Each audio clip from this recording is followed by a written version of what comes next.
Eu sou o pastor evangelista Wander Rodrigues de Oliveira e venho trazer mais uma pérola para o povo colatinense, para o povo do Brasil e o povo da terra nesse momento. Eu quero fazer menção da palavra fé. Fé, né? Fé é uma palavra tão importante nos dias de hoje, esses momentos tão difíceis que nós estamos passando, né? Saúdo a todos com a paz do Senhor Jesus Cristo. E para a gente falar da palavra fé, a primeira coisa que vem na mente da gente, eu acredito que seja a fé deste homem, o centurião de Cafarnaum. No capítulo 7 do Evangelho de Lucas, é muito incrível que esse homem, um homem de fora da nação de Israel, tinha mais fé do que muitos israelitas. Sejam bem, vou falar a palavra do Senhor. Diz assim a palavra do Senhor. Versículo 1 do capítulo 7 do Evangelho de Lucas. E depois de concluir todos esses discursos perante o povo, entrou em Cafarnaum. E o servo de um certo centurião, a quem este muito estimava, estava doente e moribundo.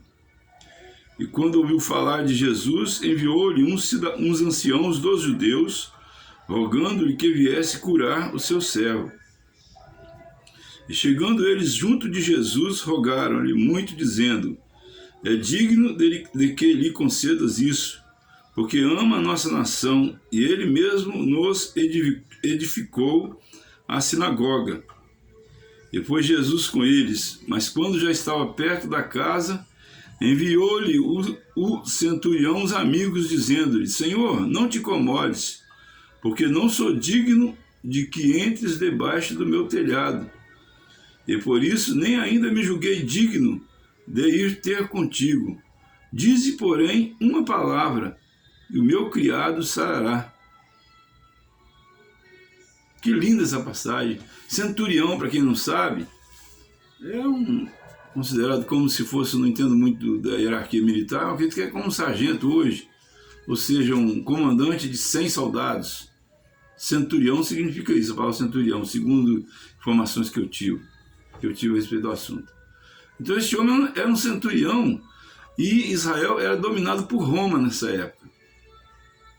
Ele era dominado por Roma. Ele era um cidadão romano, ele era um centurião romano. Um sargento, capitão, não sei, ele era um centurião, um comandante de soldados. Quer dizer, mas ele era um homem de tamanha fé que ele não tinha os seus soldados como submissos a ele, subjugados a ele. Ele cuidava dos soldados. Ele ficou preocupado porque um servo dele ficou doente.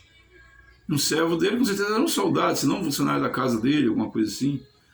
Mas era um servo dele, um empregado dele. E veja bem quanto amor tinha esse centurião. Não é só o amor, não é só a fé, mas o amor também desse homem. Um homem que se preocupava com o seu próximo. E quando Jesus viu esse homem, o próprio Jesus ficou surpreso com aquilo que esse homem falou. Ele disse para Jesus, o centurião, e foi Jesus com eles.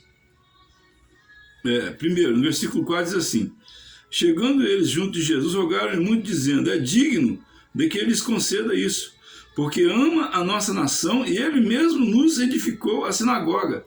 Sinagoga, para quem não sabe, é uma pequena congregação, onde os judeus adoravam a Deus.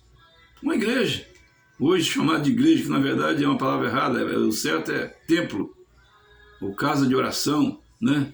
O jeito certo de falar, mas as pessoas costumaram falar igreja, então acostumou, né? Ficou assim, é cultura no Brasil chamar o templo de igreja. Mas veja bem, esse centurião, esse chefe de 100 soldados, sendo um cara poderoso, ele mandou edificar uma igreja. Ele construiu com seus próprios recursos para o povo judeu. Você vê como que ele acreditava em Deus, como ele era um homem temente a Deus, apesar de não ser da nação de Israel. Uma pessoa de fora, um estrangeiro. Você sabe que a gente quer, quando é estrangeiro num lugar, a gente é tratado bem, no caso dele que era poderoso, porque tinha medo dele, mas não porque amavam ele. Mas ele amava as pessoas que não amavam ele, porque o povo judeu detestava os romanos, porque os romanos dominavam sobre eles. Tanto que se o romano mandasse a pessoa carregar 1000 metros uma coisa, Jesus Cristo falou, carrega 2000. Porque eles tinham o direito de dominar sobre o povo de Israel e ordenar, e eles tinham que obedecer. Assim era o povo romano em relação ao povo de Israel, dominava o povo de Israel. O povo de Israel era empregado, era servidor do povo de Roma, dos romanos nessa época. E esse centurião, ele era tão bom que ele construiu uma sinagoga. Com o recurso dele, ele construiu uma sinagoga, construiu um templo de adoração a Deus. Não um templo suntuoso igual o de Jerusalém, a catedral, mas construiu um local para as pessoas adorarem. E ele ficou, o servo dele doente, ainda demonstrou mais amor, ainda se preocupou com o servo dele doente. O servo ele podia arranjar outro, morresse para lá, se ele fosse um homem mau, não, ele era um homem bom, preocupava-se com seus empregados. Ele chegou para Jesus, quer dizer, aí já duas surpresas. O amor desse homem pela nação judaica, sendo ele um estrangeiro, e o amor desse homem pelos seus servidores, pelos seus empregados. Um respeito, um amor pelos seus empregados. E foi Jesus com eles, mas Jesus estava indo em direção à casa do centurião. Quando já estava perto da casa, enviou-lhe o centurião os amigos. Ele surpreendeu Jesus novamente, dizendo: os amigos do centurião vieram dizer a Jesus: Senhor, não te incomodes, porque não sou digno de que entres debaixo do meu telhado. Rapaz, o exemplo desse homem foi uma coisa mais linda. Ele acreditava tanto que Jesus era Deus, que ele não se achava digno de receber Jesus na sua casa. E a casa dele devia ser uma casa de rico, uma casa suntuosa, uma casa cheia das melhores coisas da época. Mas ele não achou a sua casa digna de receber o Senhor Jesus. Olha a fé desse homem, olha o amor desse homem. Então Jesus... E depois ele ainda fala com Jesus assim: por isso nem ainda me julguei digno de ter contigo. Ele não se julgou digno de falar com Jesus. Dize, porém, uma palavra e o meu criado sarará. Olha a minha fé desse homem, ele sabia que Jesus Cristo era Deus. Era o Deus encarnado aqui na terra. Um homem que não tinha contato nenhum com Jesus, talvez, porque era um soldado. O trabalho dele era outro, não tinha nada a ver com religião. Mas foi um exemplo para nós. E nós hoje, queridos, quantas pessoas a gente fala do amor de Deus? Jesus Cristo morreu pelos seus pecados, infeliz. Eu não falo essas palavras, estou brincando aqui, estou brincando. Mas muitas vezes eu mesmo, como que eu demorei a acreditar que Jesus Cristo verdadeiramente era o Senhor? Apesar de conhecer a Bíblia desde criança. E agora? E nos dias de hoje, esse tempo tão difícil que nós estamos passando, nós estamos acreditando no Senhor Jesus Cristo? Ou nós estamos deixando essa tristeza que está envolvendo todo o planeta Terra, envolver o nosso coração? Nós temos deixado entrar dúvida no nosso coração que Jesus Cristo ele pode nos curar? Tem muitas pessoas que até dizem que as igrejas evangélicas são causeiras, charlatanismo e etc. As igrejas evangélicas não são nada mais do que um local para reunir, para buscar a presença do Senhor Jesus Cristo, porque Ele que opera milagre no meio de nós. Nós não fazemos nada, nós somos comedores de feijão igual vocês mesmos. Mas o testemunho que nós contamos é um testemunho verdadeiro. Eu já fui curado, eu fui operado de coração dentro da igreja quando aceitei Jesus. Desceu uma mão do céu e veio, pegou meu coração na mão e desentupiu minhas veias todas.